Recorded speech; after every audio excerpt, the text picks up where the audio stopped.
Hello, I'm Jose with FreeSky North America. In today's video, we are going to go over the process of setting up a stabilized receiver.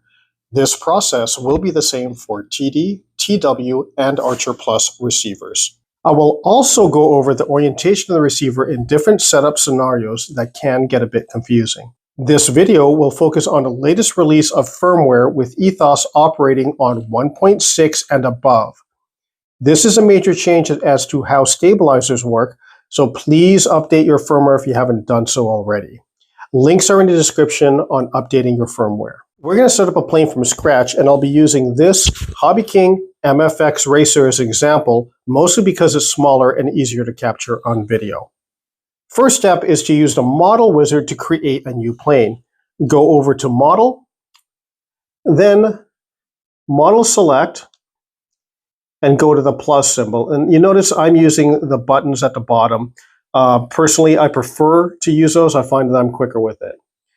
And then create a model. And the model type is airplane glider. In this particular case, it's an airplane. And I'm going to hit the page button to go to the next item. And over here, it's asking, are you using a self-stab receiver from FreeSky? And I am using a TD SR10, so that's what I'll choose. And engine is 1 channel. Ailerons 2 channels, flaps, no flaps, that's correct. Tail is traditional, it's not a V-tail or anything like that, so I can move forward. Elevator is 1 channel and rudder is 1 channel, that is all correct. This page over here, it says, please assign input sources for the following functions. And this is where you assign the knob for your gain and a switch for your stab mode. So for the gain, the master gain, click in there, turn what you want to use. You can use any of the knobs that you want. This knob, a slider, or this. I prefer that one over there. And for stab mode 1, I'm going to assign it to this switch over here. And that's the SE switch. Stab mode 2, I am not using for this plane. Stab mode 2 is if you want more advanced functions like hover and knife edge, and those are automatic modes where you hit it and it goes into those modes. I prefer on this plane not to have that, so I'm just going to leave it blank. Let's go ahead and move forward. And this is a summary page. If you notice that all the numbers or all the choices are blanked out, you actually can't adjust these. These are what the stab needs. So these are all blanked out, but you can use this as a review. Ailerons is channel 1, aileron 2 is on channel 5, elevator on channel 2, throttle on 3, and rudder on 4. And if I go to the next page of that, it tells me that my gain adjust knob is on channel 13 and my stab mode 1 is on channel 14. Channel 15 for stab mode 2, but we didn't assign a switch to it, so it won't matter anyways. All right, so I'm going to go ahead and move forward. And now we can name it. So I'm going to go ahead and name it MFX. Enter. And then I can move forward. So your model is created. And what I like to do is to confirm by seeing the MFX that I just wrote up there in the corner so I know that I'm on the right model. All right, now let's go to the mixes page and take a look at the setup and do one change. So I'm going to get into model and then go to the mixes. This mixes page is a great page to double check everything. I can see where everything is going to be hooked up to the receiver. And also we can see what the source is. Everything looks set up. The only thing we have to do now is set up a range for the master gain. Master gain needs a value of 0 when I'm all the way over on this side, and a value of 100 when I'm all the way on that side. The default for a knob is just like the sticks where 0 is in the middle, and it's minus 100 on one end and positive 100 on the other. Since the master gain knob should only go from 0 to 100, we need to modify that. There are different ways that we can do that, but I'm going to show you the most popular one. So I'm going to go over to the gain adjust channel 13 over here and edit it. Go down here and hit add a new action. The action that I want is a curve. I'm going to add a curve and we will name it. So the name of this, let's call it 0 to 100. Enter. And the type that we want is custom. And this is going to be a 2-point curve. And down here on points, we go down there. The first point, which is the knob all the way on this side, will stay at 0. The second point will go all the way to 100. So now I've got a pot that'll only go from 0 all the way to 100, and the middle will be 50. So I'm going to return out of that and go back to my mix. The next step is to register and bind this receiver. Let's go to the RF system, go over here, and it's going to be internal module. And don't forget this step, turn it on. I've forgotten that many times myself. Protocol that we want, since this is a TD receiver, is TD mode. And then we can go ahead and adjust this stuff. On this plane, I'm going to make it 25 milliwatts for the 900 megahertz. And then now we register it. So the registration process is actually very simple. You hit register, unplug, hold down the button over there, then repower your receiver. And there it goes. It confirms that it found it by saying the model name of the receiver, which is TD-SR10. And that's correct, so let's go ahead and register. The next thing we want to do is bind this receiver. So I click on that. It's waiting for the receiver in a bind mode. Unplug. This time you don't have to hit the registration button. It's only for register. And there it is, TD-SR10. And now we have a bound receiver. We are now ready to start setting up the stabilization system. For those of you that are used to previous firmware versions, the stab script has moved. Go to System, and go to Device Config. And over here, you'll see receivers down there. You can either touch it over there or page over to it. And over here, you can use the scroll wheel. Here you have two choices, Stabilizer Config or SXR. SXR is for most Access and ACCST receivers, while Stabilizer Config is for TD, TW, and Archer Plus receivers. So I'll click on that. The first thing we need to do is go to Basic Config, which is right here, open it, and gyro mode, you want to make sure it is in basic mode.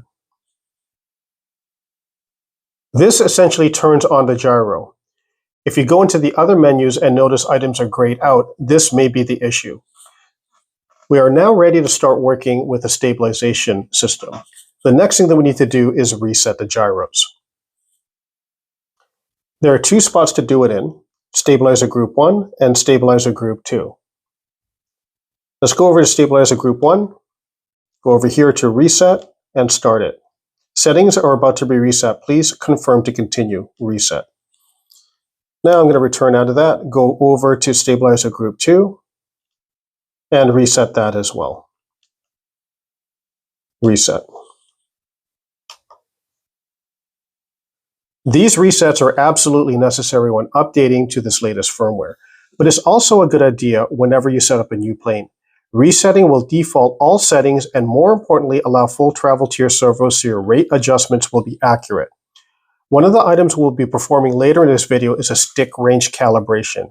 If this has been done on this receiver previously, servo travel may be limited. So resetting in that particular case is actually very important. The next step is the 6-axis calibration here at the bottom. The 6-axis calibration is to make sure the receiver knows which way it's oriented. There is a bit of confusion because of the way it's described in the script. For TD and TW receivers, they all orient the same, but there is a bit of confusion when it comes to a TD-SR18. On a TD-SR18, substitute antennas when they say pins.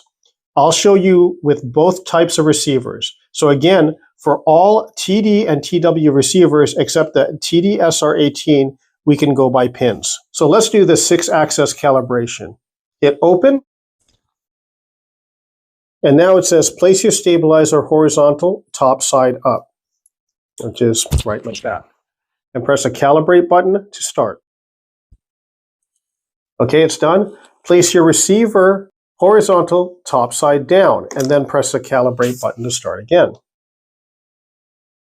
There it is. Okay, next, place your stabilized RX vertical pins up. So with this, I like to put it on something so I have an edge. So here, I'll go ahead and put it on top of this. And they said pins up.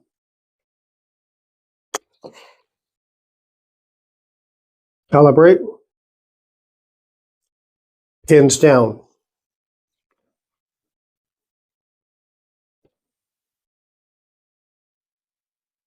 Calibrate. Next, place your stabilizer RX with a label facing you and pins to the right. So label towards me, pins to the right. Calibrate. Label facing towards you and pins to the left. Calibrate. And calibration is finished. The next step is to hook up the receiver to your plane.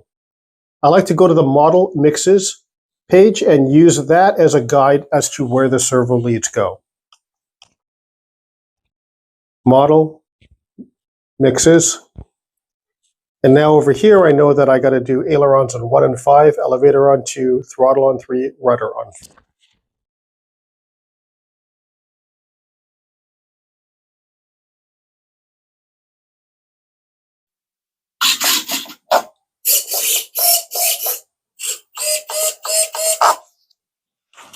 All right, everything is connected. I tested the controls, and it looks like all the servos are connected properly. The next step is choosing your mounting position. Let's go back to the stabilizer config. I'm going to hit System, scroll over to Device Config, and Receivers and Stabilizer Config. This time I'm going to go into Stabilizer Group 1, and down here is Mounting Type. This plane, I'm using the horizontal mounting type, which is the default setup. When mounting the receiver to the plane, you can mount it either horizontally or vertically. Pins in either case do need to be pointed towards the back of the plane. In the case of the TD SR18, antennas towards the back. In this example, we mount the receiver in the default horizontal position. At the end of this video, we'll explain horizontal, horizontal reverse, vertical, and vertical reverse, and show how to test which mode you should choose for your particular mounting position. Okay, the next step is to assign your gyro channels. Go back into the stabilizer config and go to the configuration of stabilizer group 1. From the setup wizard, we know that the channels we want the gyro to control are ailerons on channel 1 and 5, elevator on channel 2, and rudder on channel 4. So we want those channels activated for gyro control and all others set to aux. Go down here, and here's channel 1 mode, and it's already set to aileron 1. That is correct. That means it is going to be gyro controlled. Channel 2 mode is elevator 1. Channel 4 mode is rudder, which is correct, and channel 5 mode is aileron 2. Channel 6 mode is elevator 2 if I had another servo for elevator, but I don't. So on this, I'll set this to aux. When you set that channel or any channel to aux, that means that channel is now free to use for other things. So if I wanted to, I can use channel 6 for retracts or flaps or anything else. If you want it gyro controlled, then it should say like that, aileron 1, elevator 1, rudder, aileron 2, etc. Now I'm going to go over to stabilizer group 2 and just do the same thing.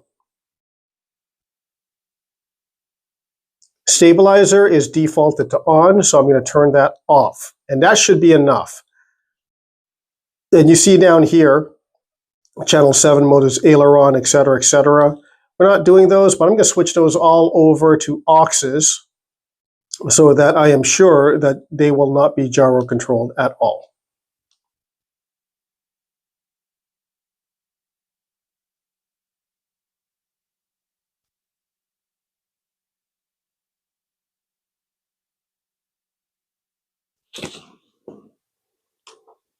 The next step is your control surface reversing. The reversing need to be done in a particular order for FrSky gyros. You need to check the gyro reversing first, and then you can do your regular stick reversing. If you do it in the wrong order, you'll chase your tail.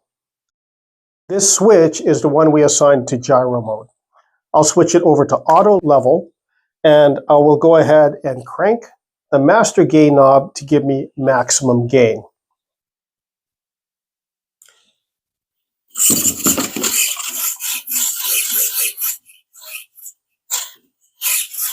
So now we can see what the surfaces are doing.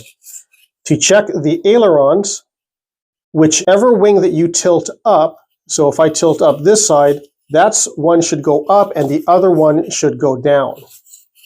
So it looks like that's correct. Now, elevator on the back, when I tilt the plane down, the elevator should move up, and it does. That elevator is moving up. For rudder, when you yaw the plane to the right, the rudder should move left. It might take a little bit to take a look at it and see what it's doing. You want to see it on initial action. And this one seems to be correct.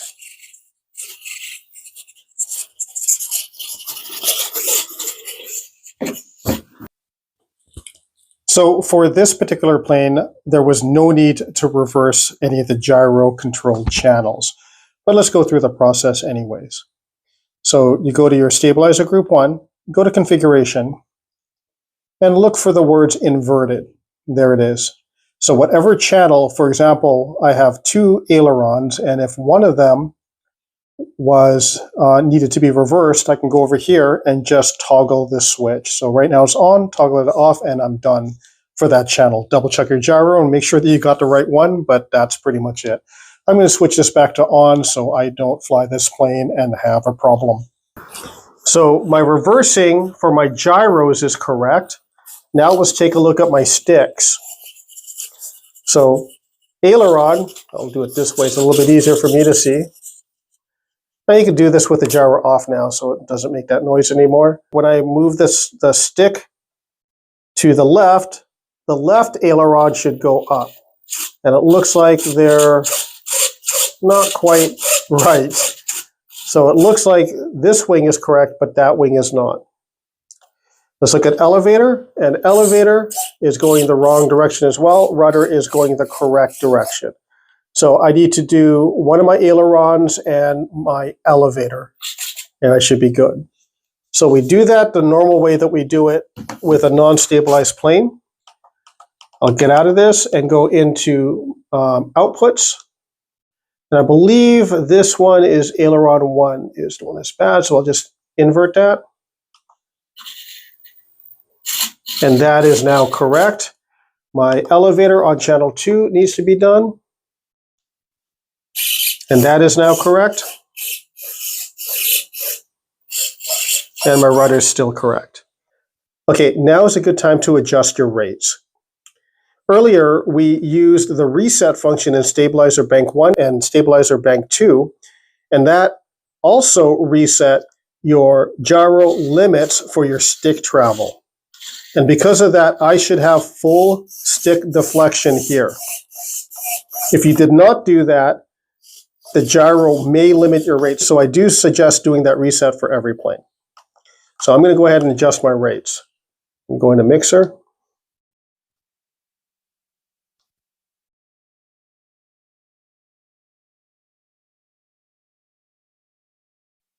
Okay, my rates are set.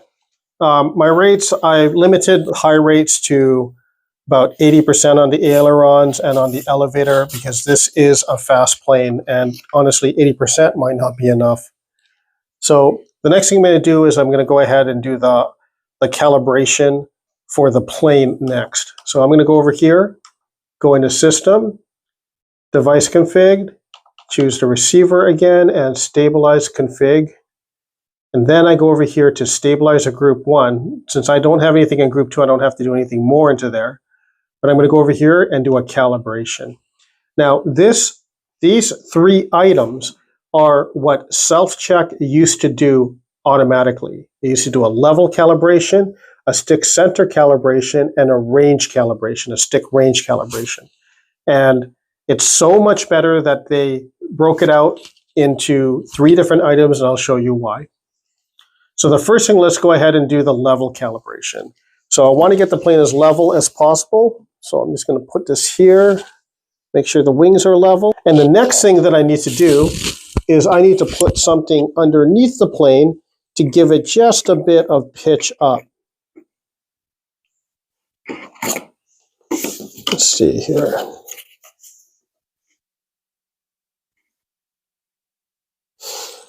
Generally, planes fly with a bit of pitch up.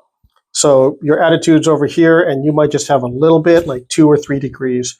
And you want to set that for the auto level so the plane won't go down or up. You might need to come over here and do your level calibration again if you notice your plane is pitching up or down, and just give it a little bit more, a little bit less in the up. So let's go ahead and do the level calibration. Start.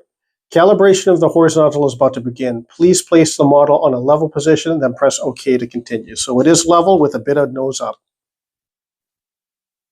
Please wait until calibration is finished. Calibration is finished. Close. So one thing I like to do, especially if you're not sure if the table didn't move, like by you hitting it, or if you're outside and the wind kind of blew, is go ahead and turn your gyro switch on and off. And you shouldn't hear the servos move. If you hear the servos move, something happened during the calibration, so you'll need to calibrate again. But in this case, I'm turning the gyro off and then back on again, and there's no movement. So for example, if I do that, now you hear the gyros move. All right. So we know that the calibration is good. We can move forward to the stick center calibration. And this is pretty simple. It's just leave your sticks in the center. Obviously, leave your throttle down, but the other sticks should be in the center, and hit OK. Calibration is finished. It's a good idea, after you've mated your plane and you've adjusted your trims, to come back here and redo this stick center calibration.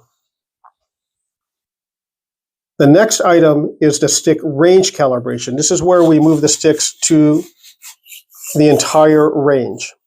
Now, what I suggest you do is to make sure that you are in high rate for this, because when you set this up, this is the maximum that your gyro will move. So I'm going to hit start. Calibration is about to begin.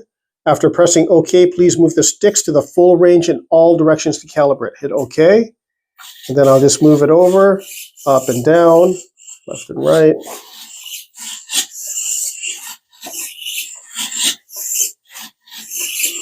Calibration is finished. Okay, close. Now, one thing I did discover is if you do this stick calibration, and after you do this stick range calibration, after you do this, you minimize your rates, you adjust your rates after this, your plane may be uncontrollable in the air. So if your movement is only that much, but your gyro moves that much, then your gyro will over control your airplane. So make sure to do this in the right order. Okay, that all looks good.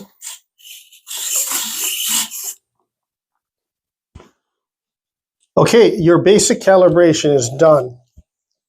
Your gyro switch is set up. Your gain for your gyro is good.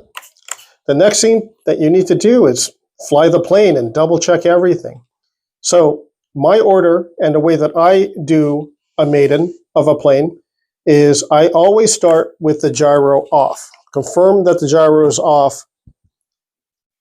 Fly the plane, make sure everything is good. At a decent altitude, I'll go ahead and turn on the stabilize mode, which is the middle stick position. Make sure everything is good with that, and I don't see anything weird. I always have my finger near the switch just in case something is wrong. And the next one that I do is auto level. And auto level, you want to double check and make sure that the plane's not banking just a little bit. So in other words, your level was wrong for the horizontal, or it's pitching down or pitching up when you're flying in the auto level. If it's pitching down and pitching up, or pitching up, you'll have to redo it and adjust the way that how much up or down you have on your nose. In stabilize mode, the most important thing to check is wing rock or surface rock. So especially on a fast plane like this, chances are you will want to have the gain down quite a bit low. And I'll start off with very low gain, especially on a very fast plane. And I'm looking for wing rock. So if the wings start rocking on or on, I'll bring the gain down, or rudder or elevator. If anything starts, oscillating too badly, then you've got to bring down the gains. Okay, so if you want to fine tune some more, you can come over here to configuration and go down and adjust the individual stab gains. So you notice that ailerons is set to 50% gain, elevator is set to 80%, and rudder is set to 100% gains. Your master adjusts from there. So when you adjust it, you're adjusting each one of those just a little bit. Now, I would suggest leaving these. These seem to be good for the majority of planes, but if you do notice something that's a little bit off from one or the other, then you can adjust these individually over here. All right, so that's the basic setup. Next in this video, I'm going to go ahead and show you horizontal reverse, vertical, and vertical reverse in a mounting position. So in this plane over here, we just set it for the regular horizontal normal. And I will show you what it means for horizontal reverse and vertical reverse. Okay, guys, we are back. And what I want to do now is sort of go over what the different mounting options are for the receiver. So I'm going to go over here to Stabilizer Group 1 and go into Configuration. And if you notice over here, it says Mounting Type. I didn't change it because I left it in the horizontal mode, the normal horizontal mode. And the other options you can do is horizontal reverse, vertical, and vertical reverse. And I'm going to go through all of those right now. Okay, horizontal reverse. Horizontal reverse, what that means is the receiver mounted upside down.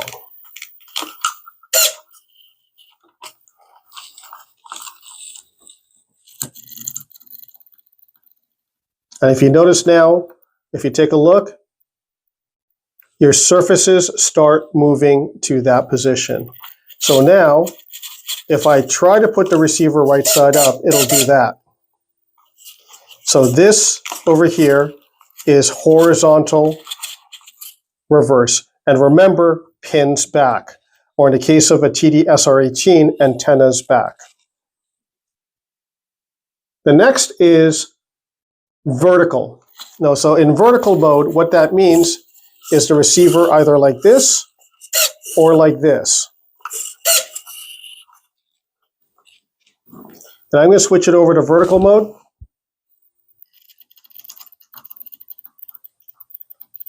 It'll take a while, but once it's there and it's set, now we are in vertical mode. And vertical mode, unfortunately, is with the label upside down.